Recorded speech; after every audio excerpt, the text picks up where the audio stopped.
On the edge of a quiet village stood a crumbling mansion, its walls scarred by storms and time. Locals whispered about the place, calling it cursed.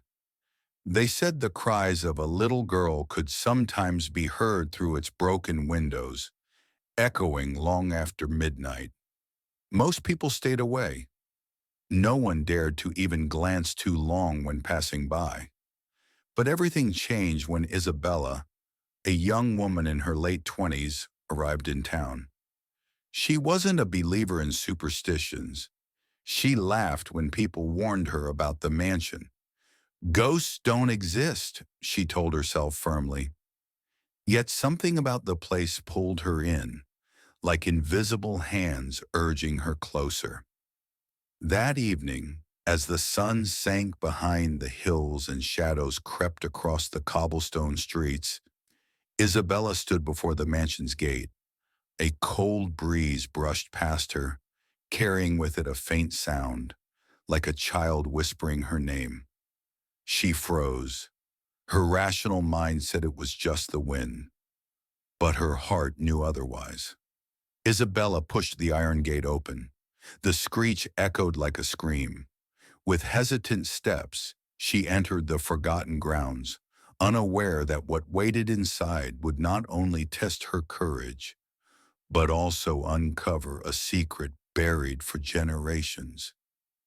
The air inside the mansion felt heavy, as if the house itself was alive and watching Isabella's every move. Dust floated in the dim light that slipped through cracked windows, and the floor groaned under her cautious steps. The silence was suffocating until a sudden thud echoed from the upper floor. Isabella's breath caught in her throat. Her curiosity pushed her deeper inside. She found herself in a grand hall where portraits of long-dead aristocrats lined the walls. Their painted eyes seemed to follow her. One portrait in particular drew her attention. A stern man in a black suit with eyes so cold they almost pierced through the canvas. Beneath it, the nameplate read, Alejandro de Vargas, a name that felt strangely familiar, though she couldn't explain why. A chill ran down her spine as the faint cry of a child drifted down the staircase. This time, Isabella knew it wasn't the wind. Her heart pounded as she whispered, "Who's there?" The crying stopped abruptly. Then, soft footsteps, too light to be an adult's, pattered above. Isabella's fear battled with her determination. She gripped the rusty railing and began climbing the stairs, every step creaking louder than the last. Halfway up, a door slammed shut on the second floor, so hard the walls seemed to shiver. Isabella froze, her pulse racing. Somewhere in the shadows, a child's voice whispered again, but this time, it wasn't calling her name. Isabella's grip tightened on the railing. The whisper had been clear, too clear to be her imagination. Her eyes scanned the shadowed hallway above, where the door had just slammed shut. Gathering every ounce of courage, she stepped onto the second floor. The hallway stretched long and narrow, lined with doors on either side. Most were rotting, their paint peeling like old skin. She reached for the nearest doorknob, but it crumbled in her hand. Behind the door, only silence. She turned toward the door that had slammed. It was at the far end of the hall, slightly ajar now, swaying gently as if someone had pushed it. As Isabella approached, she felt the temperature drop. Her breath misted in front of her face. Slowly, she pushed the door open wider. The room inside was small, perhaps a child's bedroom. A broken wooden cradle lay in one corner, and tattered curtains fluttered as the windows were shut tight. Suddenly, the cradle rocked on its own, back and forth, back and forth. Isabella's heart thundered as she stepped closer, her hand trembling. She leaned down and saw a tiny handprint pressed in the dust of the cradle's edge. Fresh, too fresh. Then she heard it again, a little girl sobbing. But this time it was not across the hall, not outside the room. It was right behind her. Isabella spun around, but the room was empty. Only the crying remained, echoing softly, as if the walls themselves were weeping. And then, on the cracked mirror across the room, a message began to appear in foggy letters, written by an unseen hand. Isabella stumbled back as the words on the mirror glowed faintly before fading into nothing. Her pulse raced, and the silence that followed was even worse than the crying. She whispered to herself, "This can't be real. It's just my mind playing tricks." But deep down, she knew she wasn't imagining it. A sudden bang shook the hallway outside the room. Something, or someone, had slammed against the wall. Isabella darted to the door and peeked out. The corridor was empty, though the old floorboards creaked as if invisible feet were pacing. Determined to uncover the truth, Isabella pulled out her phone and turned on the flashlight. The thin beam cut through the darkness, landing on faded drawings etched into the hallway wall. Drawings of a little girl. She recognized the same cradle from the room behind her, crudely sketched in charcoal. Next to it was a figure of a tall man with hollow eyes. Her stomach knotted. Whoever the child was, she had drawn her terror into these walls. Then the crying returned, closer than ever. Isabella followed the sound to another door, trembling as she pushed it open. Inside was an old study, shelves filled with rotting books and papers scattered across the desk. Among them she found a journal bound in cracked leather. She flipped it open. The first page read, "The child must never leave. If she escapes, the curse will awaken." Before Isabella could turn another page, the study door slammed shut behind her. The lock clicked on its own, and from the shadows of the room, heavy footsteps began to approach. Isabella's flashlight trembled in her hand as the footsteps grew louder, echoing against the walls of the locked study. She backed away from the desk, clutching the journal tightly to her chest. "Who's there?" she demanded, though her voice shook. No answer came, only the deliberate, heavy thuds circling her like a predator. The light flickered. For a split second she saw him, a tall shadow, broad-shouldered, with eyes like burning coals glaring at her from the far corner. She blinked and he was gone, but the air grew heavier, pressing against her chest like invisible hands. Desperate, Isabella flipped through the journal. The handwriting grew frantic across the pages, filled with warnings. "The child is bound to this house. He walks at night. Do not look into his eyes." Her hands shook as she turned to the final entry, scrawled in dark ink. "If you hear the crying, it means she is near. But if you hear silence, it means he has found you." The room went dead quiet. Isabella froze, realizing the footsteps had stopped. Not a sound, not even her own breathing seemed to exist. Slowly, she turned toward the mirror above the fireplace. At first, it showed only her pale, terrified reflection. But then, behind her image, another face appeared, a tall man with hollow, endless eyes staring directly at her. The mirror cracked with a deafening snap, splintering across its surface. Isabella screamed, dropping the journal, as the glass rained onto the floor.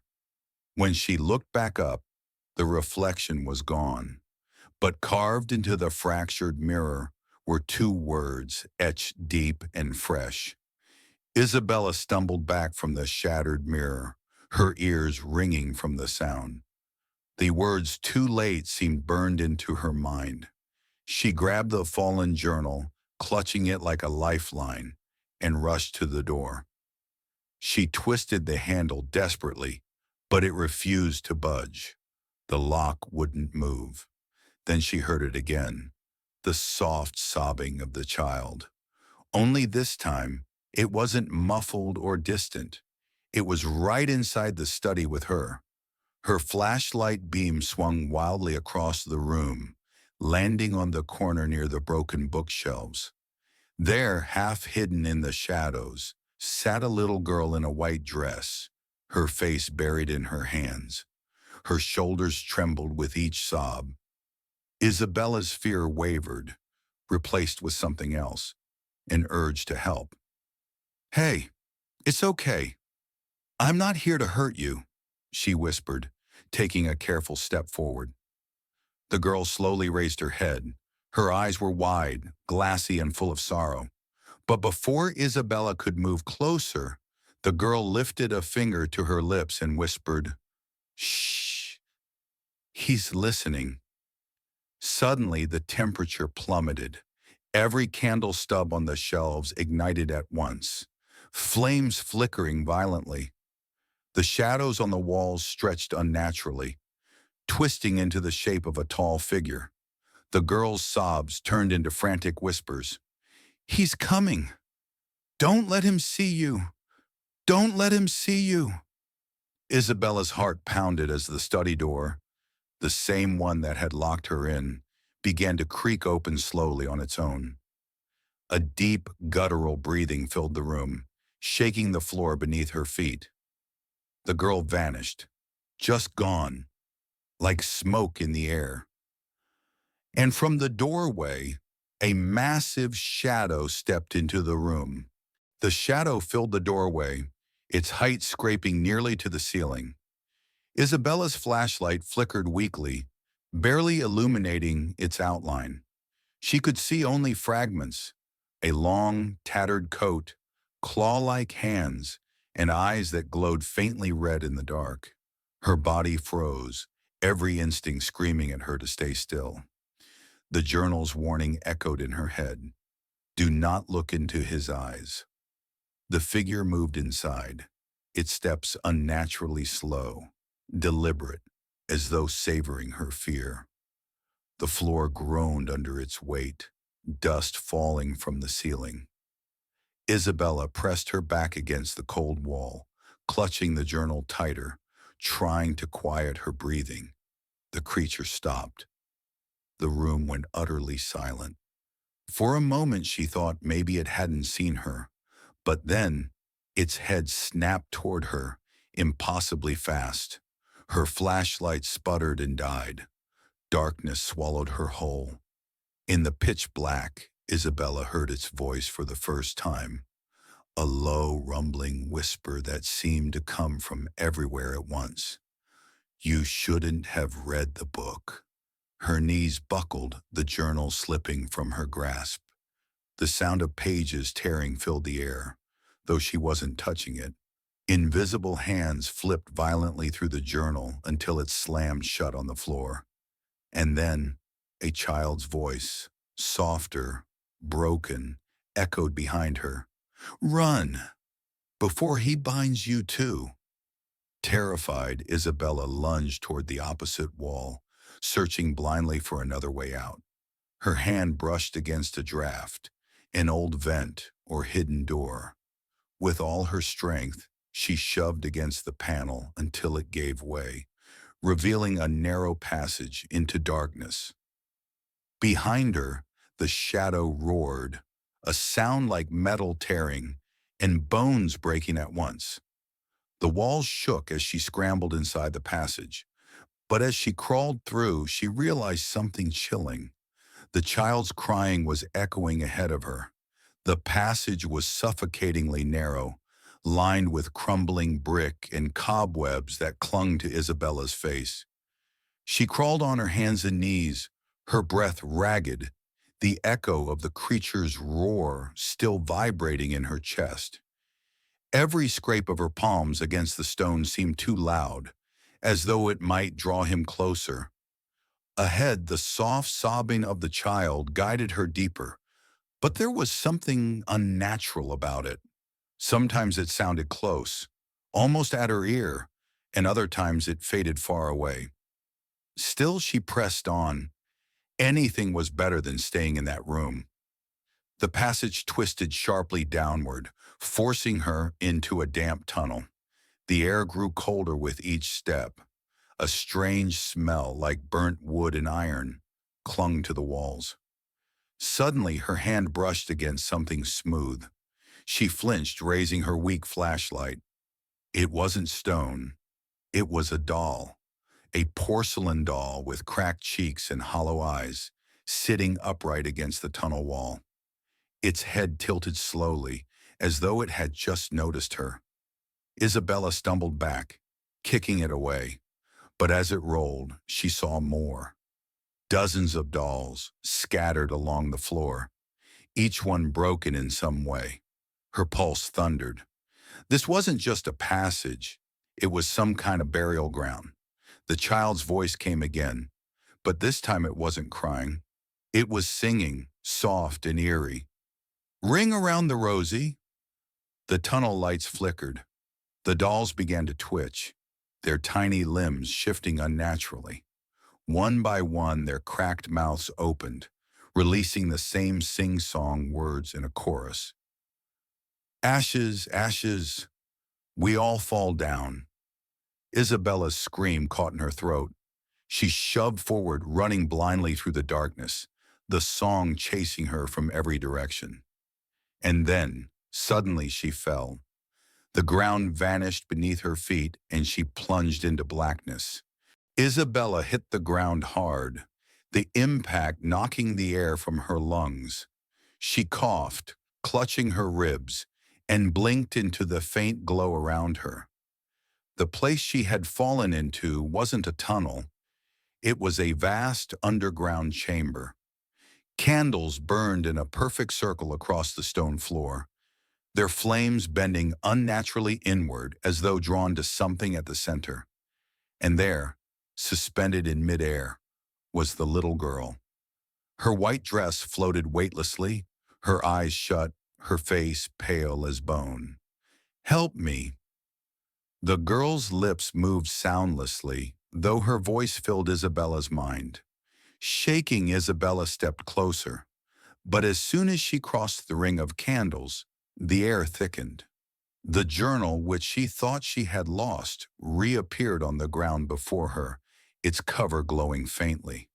It opened on its own, flipping to a page she had never seen before. Words written in jagged ink. One must stay. The other must serve. Her blood turned cold. The book wasn't just a record. It was a contract. Suddenly, the shadows along the chamber walls began to stretch and merge, forming the towering figure once again. Its voice thundered, shaking the chamber. Choose. Free her or take her place.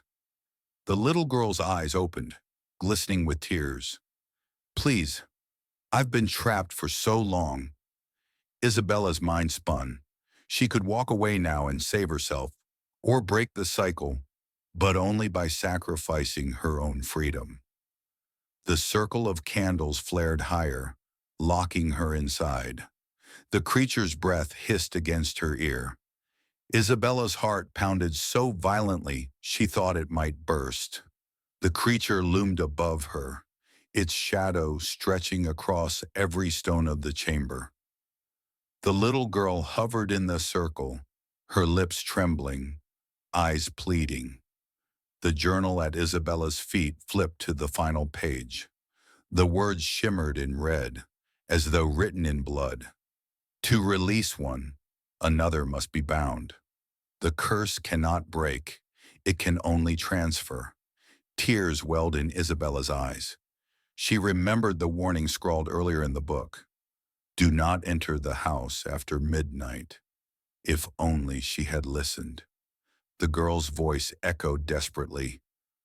Please, don't leave me here. For a long moment, Isabella stood frozen. Then slowly, She stepped forward and placed her hand against the burning circle of candles. Pain seared through her skin, but she didn't move away. Her voice cracked, but steady. "I'll take her place." The flames roared, swirling upward like a storm. The shadow let out a guttural laugh that shook the chamber. The little girl collapsed gently to the ground as the invisible chains around her snapped. She gasped for air, free at last. But Isabella felt the world closing in. Darkness wrapped around her, chains of smoke binding her wrists, pulling her upward into the void where the girl had floated moments before. Her body grew cold, her heartbeat fading, her last sight, the little girl staring at her in shock. The shadow whispered, "The cycle continues." And then silence. When the girl awoke, the chamber was gone. She stood outside beneath the pale light of dawn, the cursed house behind her now nothing but ruins. She stumbled away free, but knowing deep down that someone else was now trapped within those walls. Inside the darkness, Isabella's voice screamed once and was lost forever.